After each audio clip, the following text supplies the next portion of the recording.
Mula sa isang world-class na entablado hanggang sa koronang sumisimbolo ng dangal at inspirasyon, muling pinatunayan ng Miss Badian 2026.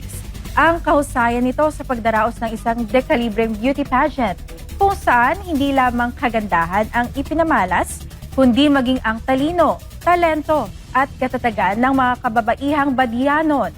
Mula sa Cebu, narito ang ulat ni Aileen Navarro. World-class ang naging pagtatanghal ng Search for Miss Badian 2026. Higit pa sa corona, tampok sa prestihiyosong taon ng beauty pageant ang kultura, turismo at mga advokasiyang nagbibigay inspirasyon sa mga kabataan.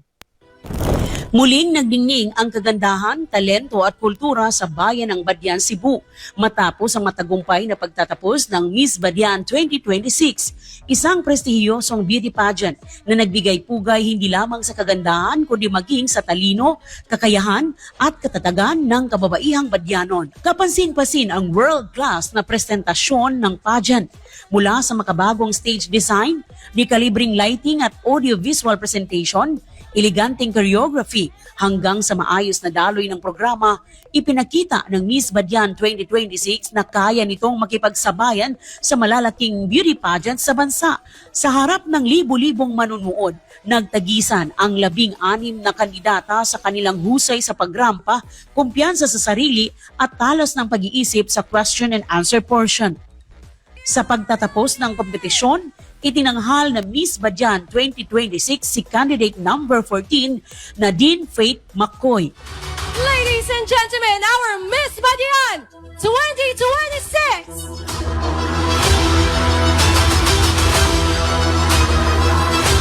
She is candidate number 14, Nadine Faith B. McCoy. 20 taong gulang ang bagong Miss Badian at kasalukuyang second-year college computer science student sa University of Cebu. Ayon kay Nadine, nais niyang gamitin ang social media at teknolohiya upang mas maipakilala pa ang turismo ng Badian. I think that would be through social media. Considering my course of computer science, I have always believed in the power of social media. So I will use it in a right way. And if I go to Badian, of course, as you Miss Badian, I will be visiting Badian a lot. So probably you will see a lot of Badian on my page now, posting a lot about tourism, the community services that I will do, and I'm so excited for all the opportunities that are about to come. Kinilala rin ang iba pang natatanging kandidata. Itinanghal na Miss Badian Ecotourism si candidate number 7, Belgril Chelsea Barinian. Habang si Miss Badian Heritage naman ay si candidate number 9, Mary Hanelet Laog-Laog.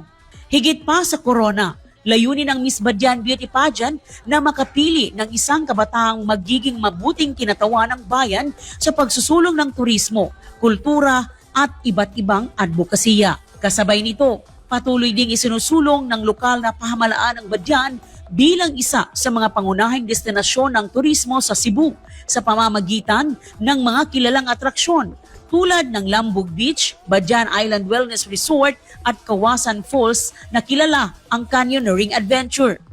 Panindoto na to kay sama sa musuroy mo sa laing nasod sa Asian countries.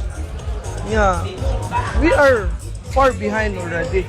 So as a leader diri sa Badian, nga temporaring gihimong leader sa katawhan, I will start now to compete sa international nato nga mga development nga ipasigarbo sa ato ang nasod pod.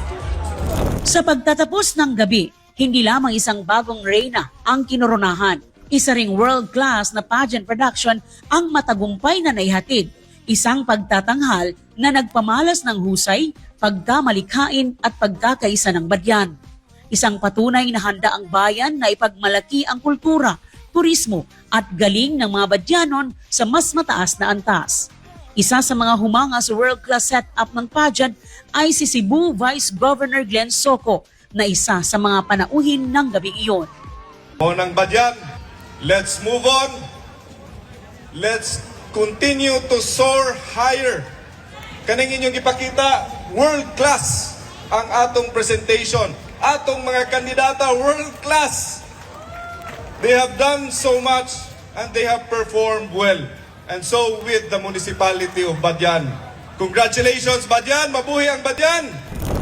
Sa matagumpay na pagtatanghal ng Miss Badian 2026, muling pinatunayan ng Badian na kaya nitong maghatid ng isang world-class na pageant na hindi lamang nagbibigay parangal sa kagandahan, kundi nagsisilbi ring plataporma sa pagsusulong ng turismo, kultura at kabataang lider ng bayan.